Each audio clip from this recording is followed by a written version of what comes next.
Assalamu alaikum wa rahmatullahi wa barakatuh. I take this opportunity to put forward my thoughts and opinions with regard to the reformation of MMDA. In my opinion, I would like to mention that Muslim women are not being oppressed by the legal system.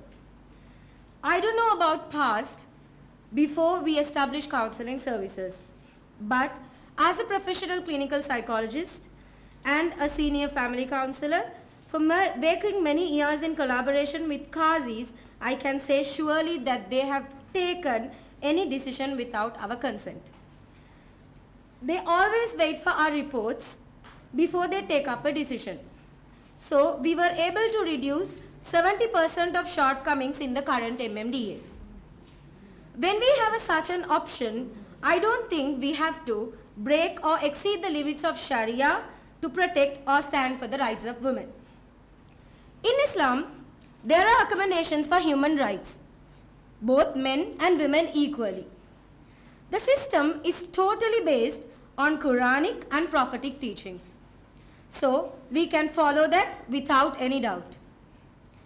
Both of them do possess equal rights, but we should agree that there are certain differences in men and women with regard to their working style, leadership styles, personal, emotional, and psychological attributes.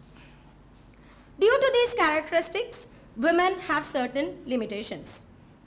Women are more objective than men when they take up a decision.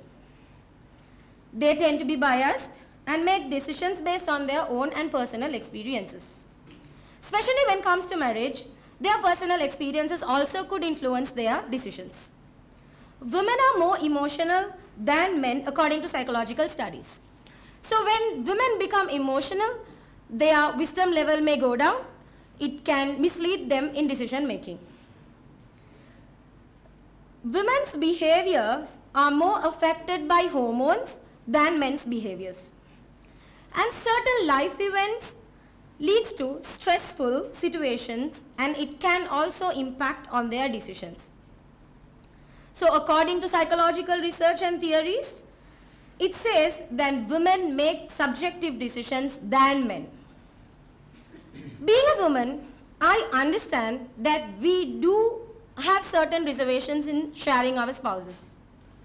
But I have seen many women who are unable to satisfy their husbands physically, psychologically, and emotionally. Due to this may lead to a lot of conflicts and forbidden acts. So to avoid this, we should allow them for a subsequent marriage.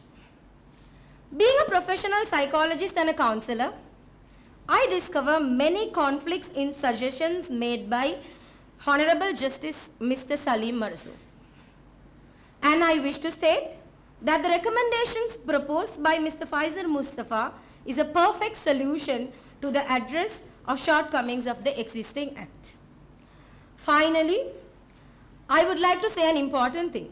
I just want all of you to reflect on it. Being a woman, I have fought for women's rights. And with the grace of Allah, enlightened thousands of marriages, empowered them, changed women's perspective about their life and about their marriages. Also, we have taken practical solutions to reduce the number of divorces and to reduce the problems faced by women. So, I would like to make a point here. You don't need to be a Qazi to make a difference, and you don't need to be a Qazi to protect women's rights. Being any professional, you can still protect the women's rights. So within the boundaries of Sharia. Jazakallah.